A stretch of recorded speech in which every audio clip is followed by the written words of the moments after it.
Welcome to Let the Quran Speak. I'm Safiyyah, your host. What if someone with a debilitating illness or disability says, I can't do this anymore? In Canada, medical assistance in dying is a legal option for some patients.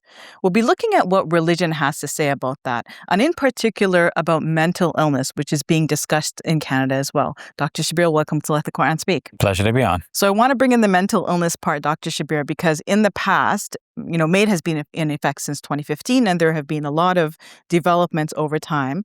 But in the past, there were conditions for it, and it wasn't just mental illness. So there were some other conditions as well that one had to have in terms of illnesses and conditions and disabilities that were in addition to mental illness.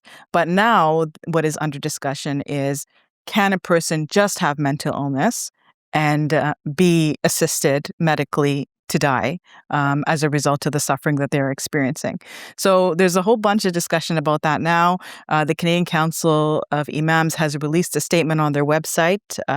So I wanted to bring you into this conversation, Dr. Shabir, and of course talk about the religious implications of MAiD more generally, of medical assistance in dying more generally, but also this mental illness part of it. Yeah. So generally, Safiyyah, the religions have treated life to be sacred, or at least the status quo, is considered to be either God-given or within the domain of God.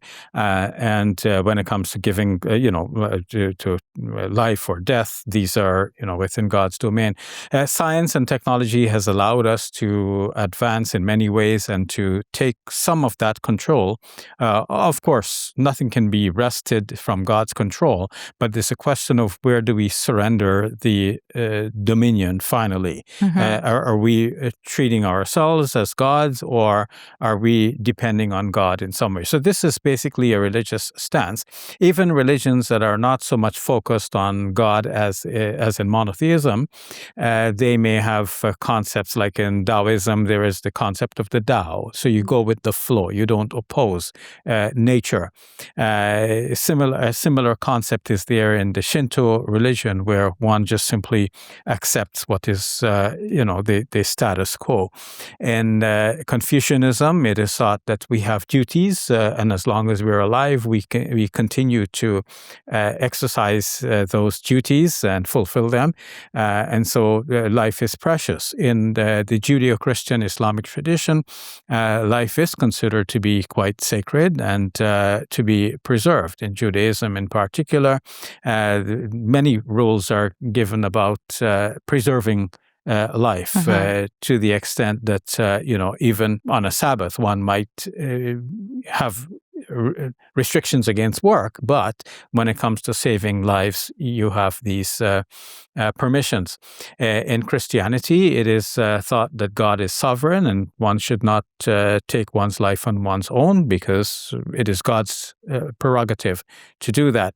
In Islam, the sacredness of life is quite stressed. It is mentioned in the Quran, whoever saves a life, it is as if they save a whole humanity, and whoever kills a soul, it's as if they have killed a whole human populace.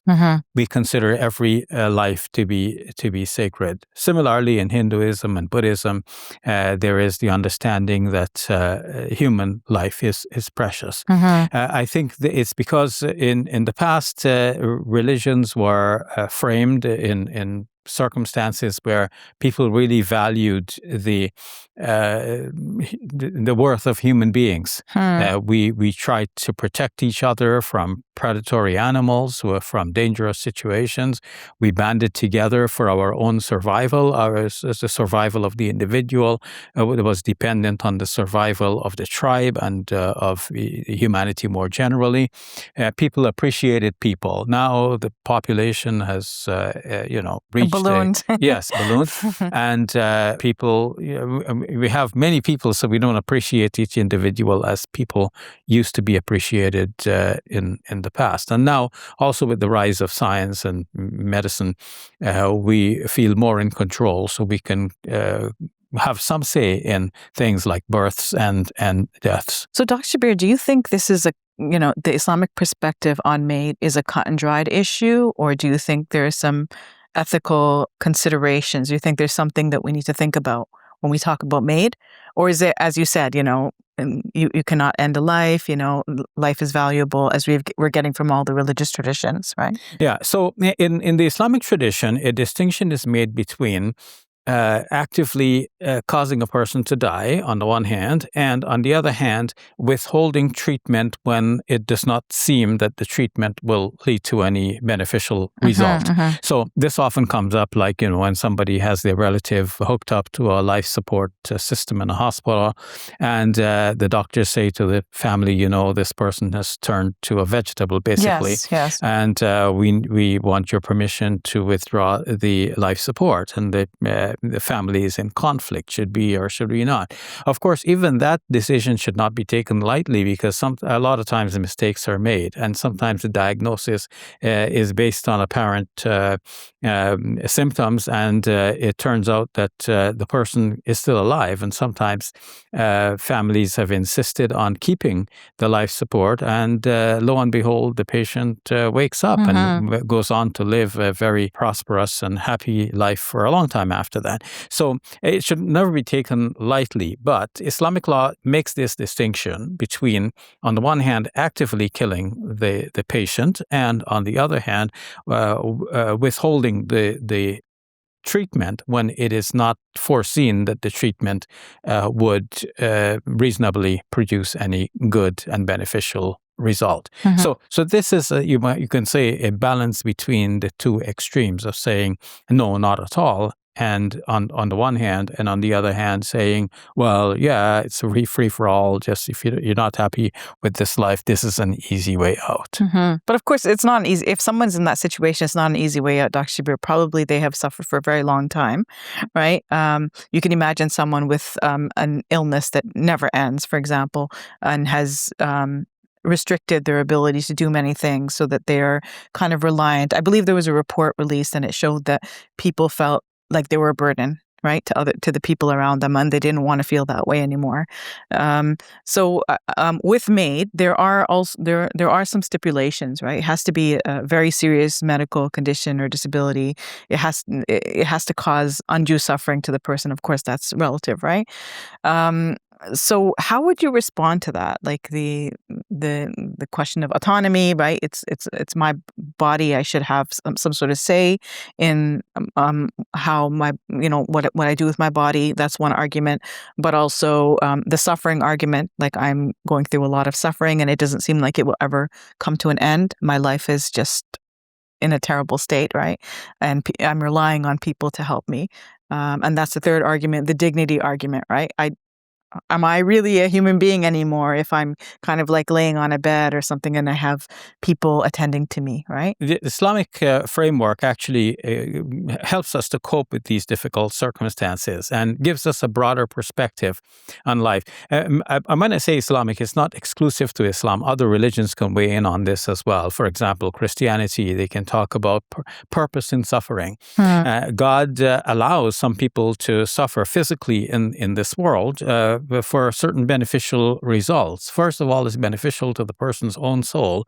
Through suffering, we rise spiritually, and it has benefits to other people. Other people may see the suffering of an individual, and those other people may reform themselves and become better persons as a result. So your suffering is not without any purpose. It actually produces some good effects, and it is good to sit back and survey what these good effects can be. At least we have a framework within the Islamic conception to conceptualize this. One should not think that it's in terms of the dignity. Yes, maybe the physical body, lack of control, incontinence, and so on, could mean a lot of embarrassment and feeling of indignity for the individual. But we should bear in mind that we're not just body, we are soul, and primarily soul. And so once we think of ourselves as primarily the soul, the physical body does not really matter that much. Yes, the physical body is going through its pains and sufferings and indignities, but the soul itself is rising in dignity and in appreciation from God through all of this suffering. And of course, we reap magnificent rewards in the life hereafter. There's a temporary life in this world. How long are we going to suffer? For a maximum of maybe 100 years, if we take that to be a person's lifespan. And then how long is the life hereafter? It's eternity, this forever and ever and ever, never ending.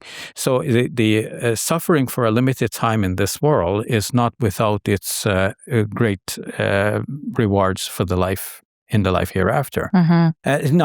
So that's dealing with the person's own particular, case of suffering. But now we need to also expand the thought to not only to me as an individual, like what I'm going through, but when we open up the possibility of medical assistance in dying, what effect are we having on the rest of society and on the impetus to prevent suicide? Where do we draw the line between a person saying, as you rightly said, there are checks and balances and so on to ensure that we're not just simply giving this as a quick exit for anyone who has suicidal thoughts, but still there is a blurring of the distinction between a person wanting this exit and a person having suicidal thoughts. Do you think it might also prevent us from, as a society, from focusing a lot on prevention and curing? If we think that there's an option of MAiD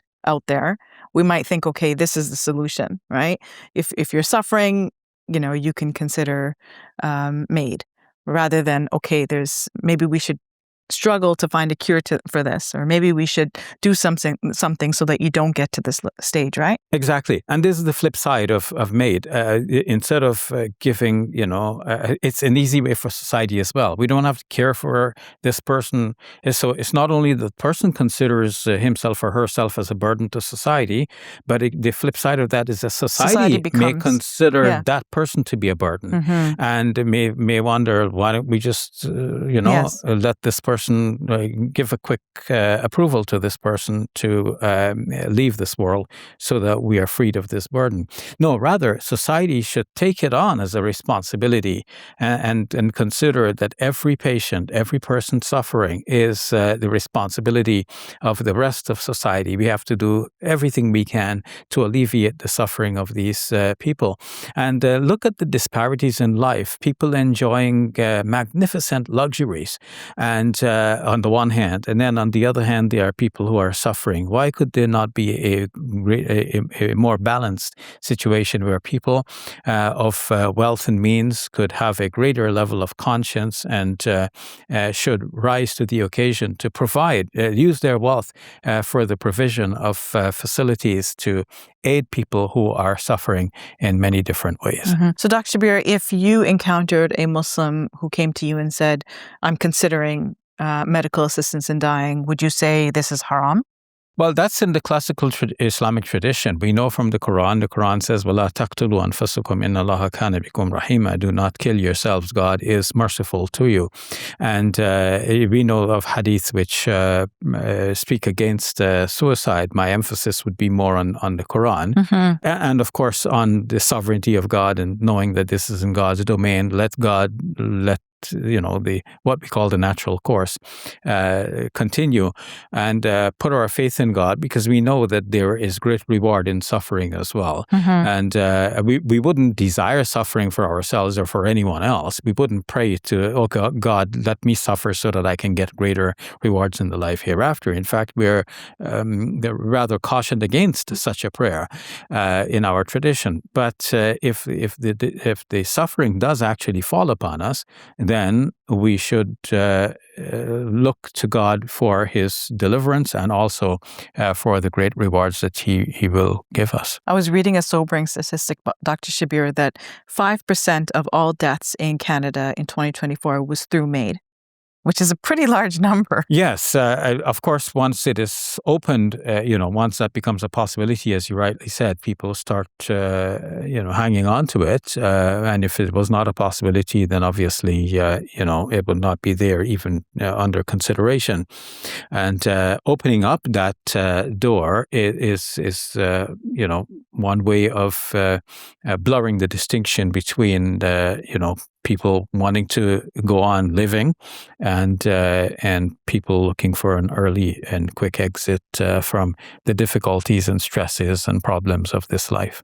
So, Dr. Shabir, in light of what you've said about the Islamic guidelines that seem to go against MAiD, what do you think about the conversations that are being had about mental illness in Canada? It's already slated to take effect in March of 2027, that persons whose only underlying medical condition would be mental illness can also apply for medical assistance in dying.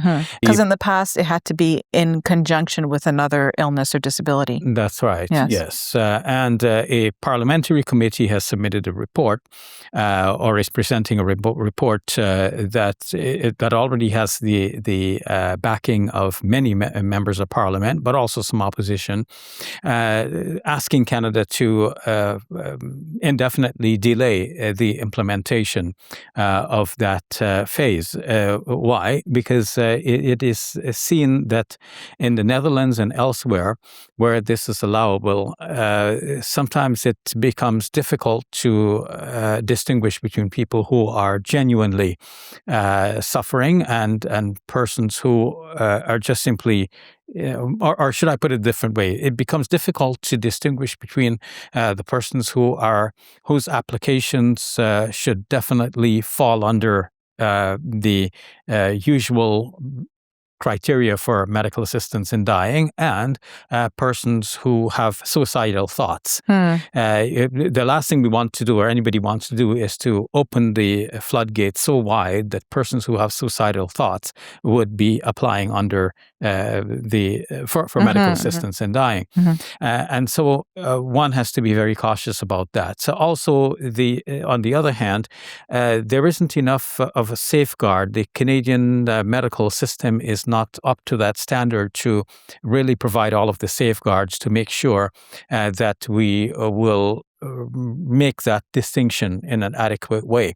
Now, dealing with mental illness, Safiyyah, as you know, this is a separate discussion altogether, because with medical assistance in dying, you want to be sure that the applicant is making a rational choice. And with a person suffering whose only underlying condition is medical illness, is mental illness, then the question is, is that person's rational choice for the moment stable, or would that be reviewed? Like, let's say 3 months later, if the person had been allowed to live, might they have made a different decision later on? So there are all these difficulties, and for such reasons, the Center for Addiction and Mental Health in Toronto had issued directives or calls to Canada to suspend this. That's true. The application of this to persons whose only underlying medical condition is mental illness. And for the similar reasons as well, the Canadian Council of Imams is recommending that this be put on hold. On the other hand, what can the government do? I mean, we want to help all of these individuals, whether they're suffering from mental illness or some other debilitating condition. Well, we have to make sure that people are given adequate supports, so one does not feel like they're a burden to the system. We have to address poverty, because poverty is one of the things that push people over the brink. We need to have all kinds of care in terms of like counseling and spiritual care, and this needs to be provided in multiple languages so people have ready access to all of this, so that this will alleviate their suffering to a certain extent and give them more clarity in what they want to get out of life, and they need to prolong their own life if they can see vision, if they can see hope, if they can see purpose in their very existence. And of course, our healthcare system is kind of in shambles. Like, people need a lot of help, and wait times are very long. There's not enough resources to go around. So, Dr. Shabir, we would love to see our governments pay more attention to that as well. Definitely. All right, we'll leave it at that. Thank you, Dr. Shabir. You're welcome. Assalamu Assalamu alaikum. alaikum. Welcome to Muslim Media Hub, the new home of Let the Quran Speak. Here we spread positivity and good. We help people experience the beauty of Islam and help them appreciate and understand Muslims. This beautiful building we purchased at cost $2.3 million. Yeah, we've already raised a third of that money, and with your help, inshallah, we can pay off the rest. So we're looking for people who can give $1,000 each. If you can be part of the select group, that's amazing. Otherwise, just please give whatever you can. Every dollar counts. It's our collective responsibility to share the message of Islam with our fellow human beings. Please help us continue this good work. It's a sadaqah jariyah, something that will continue to be a benefit to the Muslim community long after Safiyyah and I are gone. Please support our work at muslimmediahub.com. Your support is zakat eligible and tax deductible. May Allah bless you and your loved ones today and always. Assalamu alaikum. Assalamu alaikum.